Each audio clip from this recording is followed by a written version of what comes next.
Vietnam sejak ditangani Philippe Troussier dari Maret tahun lalu sampai sekarang ini 14 pertandingan ya di semua ajang memang menurun. Tapi di sisi lain Indonesia juga semakin kuat. Gue juga meminjam kata-kata Sintayong ya saat jumpa pers setelah pertandingan menghadapi Vietnam di GBK, bahwa dia terakhir tuh bilang, saya berpesan jangan hujat Hoki Caraka.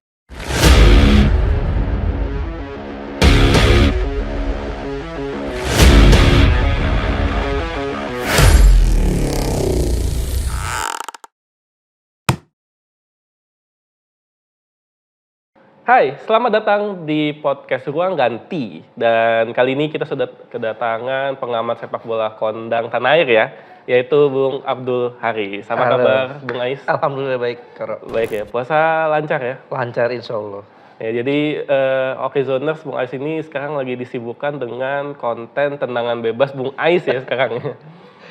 Ya, alhamdulillah lagi coba-coba ya. Coba-coba. Lagi melanjutkan yang sebelumnya sempat hilang. Oh, sempat hilang.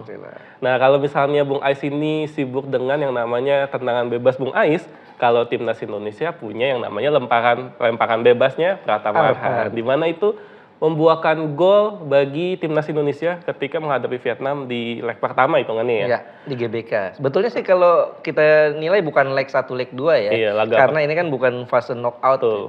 Ya di match day 3 lah ya. Match day 3 kualifikasi Piala Dunia putaran kedua. Dan di laga match day keempatnya kita juga menang lagi. Berarti 2 kali menang atas Vietnam. Sebenarnya kita yang hebat, apa Vietnamnya yang lagi jelek banget? Ya, ada beberapa sisi ya kalau gue lihatnya. Di satu sisi memang Vietnam sejak ditangani Philippe Troussier dari Maret tahun lalu sampai sekarang ini 14 pertandingan ya di semua ajang memang menurun.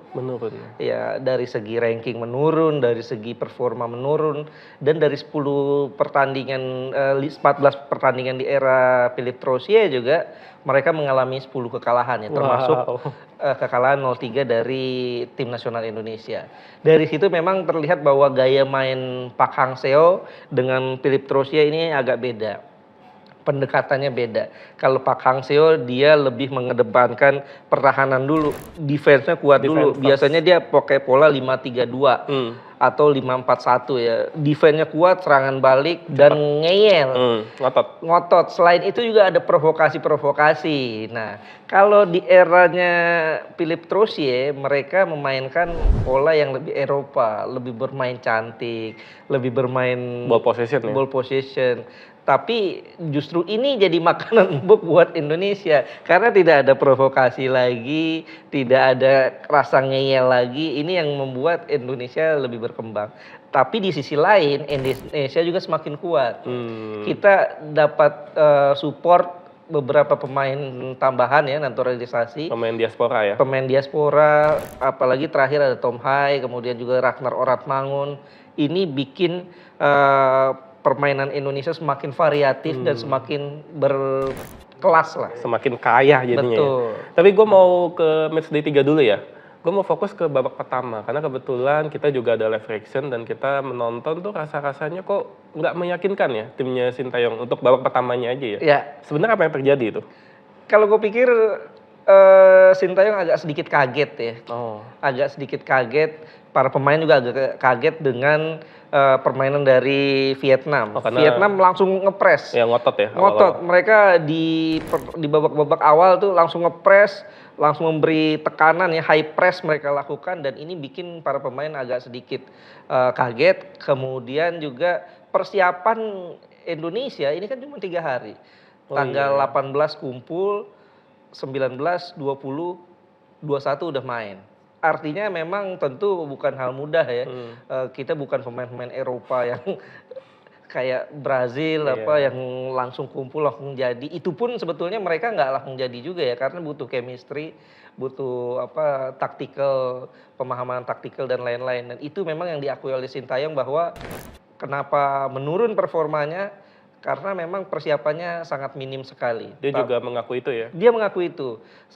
Usai pertandingan banyak yang menanya kok performa Indonesia meskipun menang seperti menurun, seperti dibanding saat kalah 0-4 dari Australia di Piala Asia. Bahkan lebih baik itu ya bahkan? Bahkan lebih baik itu. Tapi Sintayong bilang ya wajar lah, karena kita kan baru latihan 3 hari nih.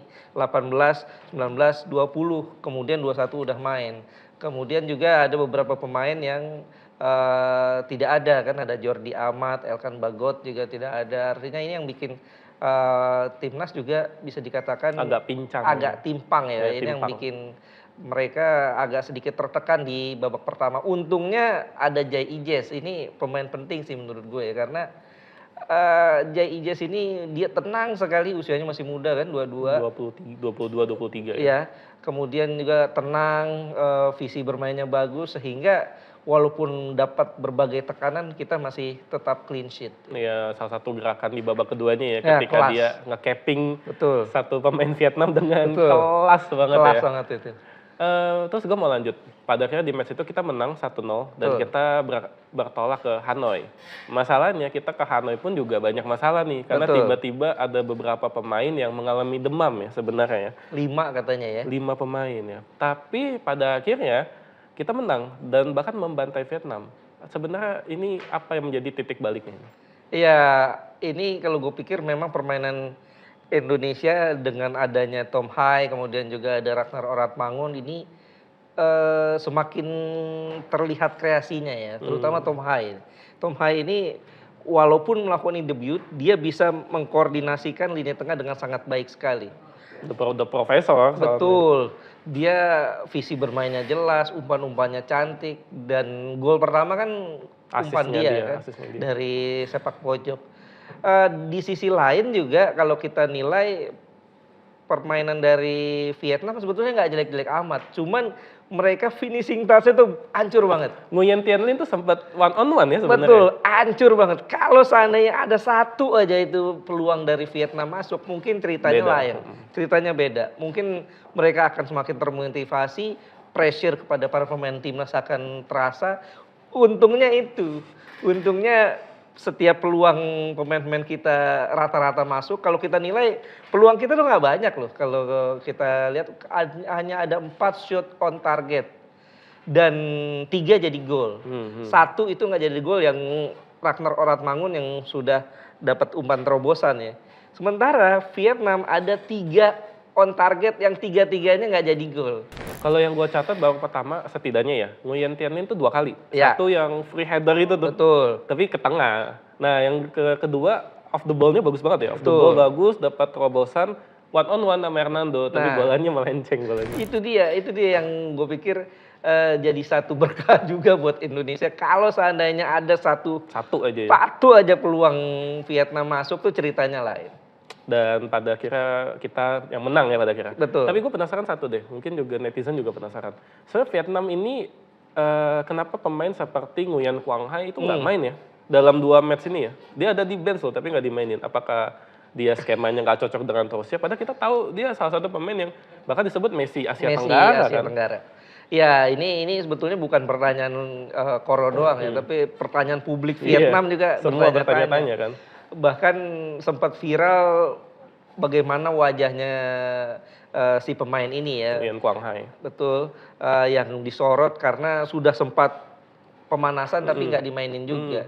Dia sempat main di Prancis, padahal ini pemain andalannya Park Hang-seo. Nah itu dia tuh. Betul, ini yang membuat banyak orang berpikir bahwa Philippe Troussier tidak suka dengan pemain ini. Mungkin gayanya yang berbeda, atau bisa jadi memang performa si pemain tidak dalam performa terbaik, sedang menurun. Karena waktu di era Park Hang-seo kan dia lagi main di Prancis. Sekarang dia sudah main di negara dia sendiri. Dia pulang kampung lagi. Dia pulang kampung. Artinya bukan tidak mungkin, memang cukup beralasan apa yang dilakukan oleh Philippe Troussier. Iya. Dan pada akhirnya dia dipecat pada akhirnya. Betul. Ya cukup beralasan sih kalau pikir. Dan spanduk-spanduk supporternya juga udah get out gitu-gitu kan. Bayangin loh, dari era Park Hang-seo Vietnam ada di 90-an. Rankingnya ranking FIFA ya? 90-an. Sekarang dia udah 120-an ya. Bukannya belasan? pokoknya udah turun 21 poin, 115 ya tingkat kayaknya. lah. Heeh. Di 20 ranking. Betul, ini Sedangkan cukup jauh. kita yang naik ya. Kita naik waktu Sintayong datang menggantikan Simon McManamy itu kita ada di 175. 175. Sekarang Sekarang kita di 134. Oke. Belum resmi 134 belum ya. ya, karena itu masih perhitungan. Masih ya. perhitungan. Bisa jadi di 134, 135 lah. Dan satu hal yang pasti adalah kita selangkah lebih dekat ke putaran ketiga Ya. kualifikasi Piala Dunia 2026. Sebenarnya nih kalau misalnya secara bagan, secara perjalanannya Indonesia itu seperti apa? Iya, kalau Sampai lolos nanti ya? di atas kertas kita lolos lah ke putaran 3. Insya Allah kita lolos. Karena kita sisa 2 pertandingan, dua-duanya main di kandang lawan Irak, kemudian lawan Filipina di bulan Juni. Anggap aja lawan Irak kita kehilangan poin lah. Tapi kalau kita menang lawan Filipina, masa iya lawan Filipina di kandang diri kita kalah kan? Selesai ya langsung ya kita? Selesai, kita punya 10 poin. Nggak bakal kejar oleh Vietnam. Dan Vietnam pun kalau mau ngejar kan berat. Dia harus away ke Basra, ke Irak. Ini bukan tugas mudah. Irak tentu walaupun sudah aman 12 poin, nggak mau juga mereka dipermalukan di kandang sendiri. Kehilangan ini ya, mereka ranking FIFA bakal turun ya? Betul. Kemudian Vietnam akan menjamu Filipina di Hanoi. Artinya dengan kondisi itu, hitung-hitungannya di atas kertas kita lolos lah. Meskipun mungkin kita nggak boleh takabur juga ya. Betul. Jadi kita harus pelan-pelan gitu. Tapi kalau misalnya kita lolos ke putaran ketiga nih, amin ya misalnya ya. Itu gimana nanti perjalanannya selanjutnya? Di putaran 3 itu ada 18 tim nanti yang lolos. 18 tim, oke. Iya, dari 9 grup kan 2 juara grup dan runner up yang lolos. Itu 18 tim dibagi 3. Jadi 6 ya masing-masing grup? 6. Kemudian 2 tim teratas, juara dan runner up grup.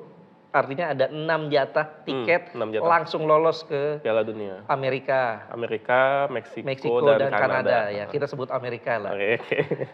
United 2026 ya kalau nggak salah itunya. Jadi dari putaran 3 itu ada 6 yang bakal lolos langsung. Nah, apakah Indonesia bisa berpeluang? Ini agak secara realistisnya agak berat. Karena biasanya dalam kondisi seperti itu ada Korea Selatan, kemudian belum lagi Jepang, Qatar, Australia, Iran, Australia, Arab itu udah 7. Itu udah 7. Belum Yordania ya. Yordania lagi naik ya. Betul. Tapi kita bisa berharap dari putaran 4. Berarti kalau syaratnya kita lolos ke putaran keempat? Putaran ketiga itu 1-2 lolos langsung ke Piala Dunia. 3-4 peringkat ketiga dan keempat itu lolos ke putaran keempat. Artinya kan nanti ada 6. Oh iya ada 6. Karena ada 3 grup tadi. 3 grup, 3-4 itu ada 6 tim di putaran keempat. Nanti dibagi 2 grup. Berarti sama masing-masing grup 3 benar. 1 grup 3. Juara grupnya akan lolos lagi ke Piala Dunia. Artinya kan sudah berapa tuh? 8 ya? 8 tiket. 8. Nah, disitulah Indonesia bisa berharap dapat tiket dari sana. Atau mungkin kita jadi runner up di yang putaran keempat, kita tanding lagi buat putaran kelima kan? Betul, itu agak berat tapi. Karena kalau kita tidak bisa juara grup di putaran 4, itu kita minimal jadi runner up. Runner up itu nanti akan diadu. Grup 1 dan grup kedua akan diadu sama-sama runner up untuk mewakili siapa yang tampil di playoff interkontinental. Nah, itu tuh yang masalah itu ketemunya ya. kan nanti bisa jadi tim-tim dari Amerika Selatan. Kalau ketemunya Oseania mungkin masih bisa mungkin. Enggak. Mungkin juga kayaknya. Kemungkinan kita ketemunya bisa jadi Amerika Latin, Kolombia, Chile, ya. Peru juga nggak gampang. Peru bisa jadi, itu susah pastinya. Jadi ya kalau mau lolos ya di putaran 4 lah. Tapi yang udah pasti lolos adalah kita kalau misalnya ini menang ya di lawan Filipina aja kita Piala Asia. Piala Asia 2027. Jadi kita nggak usah kualifikasi lagi. Betul. Gitu. Artinya kan ini sebetulnya sebuah prestasi ya. 2 edisi beruntun Sintayong bawa Indonesia ke Piala Asia. Jika nanti mengalahkan Filipina atau Irak ya. Tapi dengan agenda sebesar itu kita akan bertarung di putaran 3 Piala Dunia. Kita juga berpeluang besar lolos langsung Piala Asia. Dengan skuad timnas Indonesia yang saat ini aja. Itu sudah komplit kah? Udah cukup kuat kah? Atau perlu diotak-atik lagi ya Mas Sintayong? Gue bicara dari dua versi ya. Oke, Versi mimpi gue berharap. oke, boleh. Gue berharap bahwa Indonesia bisa lolos, bisa bersaing. Tapi dari segi realistis, sepertinya masih agak sulit. Event untuk lolos ke putaran keempat ya? Iya. Oh, oke. Kalau lolos ke putaran keempat masih itulah 50-50? 50-50 lah. Oke. Tapi untuk bisa lolos dari putaran 3 agak berat. Walaupun apapun bisa terjadi ya dalam sepak bola. Karena yang kita harus saingi adalah tim-tim yang memang mapan di Asia, Korea, kemudian Jepang, Arab, Qatar, Australia, Iya. agak Tim-tim berat langganan lah. ya? Betul, dan di putaran 4 pun sebetulnya ini suatu hal yang cukup berat ya. Kalau gue pikir realistisnya sekarang kita sudah lolos putaran 3 itu sebuah keberhasilan. Artinya kita kalau punya target nih ya step by step lah. Edisi kali ini ya kita lolos putaran 3 Putaran aja 3 dulu. dulu aja. Gitu. Nanti kedepannya kita perbaiki lagi baru lolos ke putaran 4. Mungkin nextnya baru kita lolos ke Piala Dunia. Artinya terlalu naif lah menurut gue ya kalau kita bermimpi ke terlalu tinggi ya untuk bisa lolos Piala Dunia 2026 ini. Meskipun secara nasionalis gue berharap Indonesia lolos ke Amerika ya. Tapi kalau dengan skuad timnas yang saat ini, apakah udah komplit apa? Belum sih, belum. Oh belum ya? Masih. Belum. Kita masih butuh striker. Karena Uratmangun sebenarnya winger ya dia. Ratnar Oratmangun winger. Dia winger kiri atau dia bisa jadi attacking midfielder. Kemarin kita bisa lihat kan, saat dia ditempatkan sebagai winger kiri, dia bisa lebih mobile, bisa cetak gol. Iya, betul. Kemudian di babak kedua, Hoki Caraka ditarik, Ragnar digeser ke tengah sebagai target man, sebagai striker. Kemudian ada Egy yang masuk di sayap dan Witan ya. Witan ya. Justru Ragnar di sini agak terisolir. Ini yang menurut gue artinya Ragnar memang lebih layak, lebih cocok main sebagai winger. Sementara Rafael Strijk juga menurut gue bukan striker itu.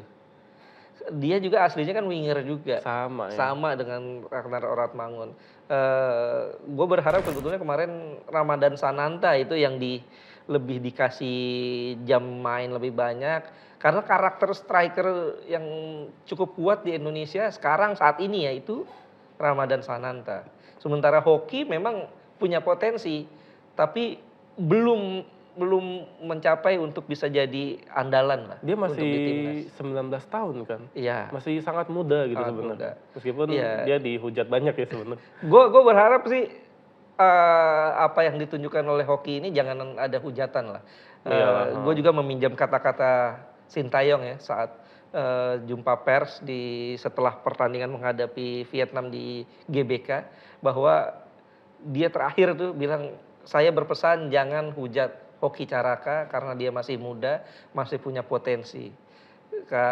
Yang dibutuhkan oleh pemain muda adalah dukungan. Dan jam terbang pastinya ya. Jam terbang, betul.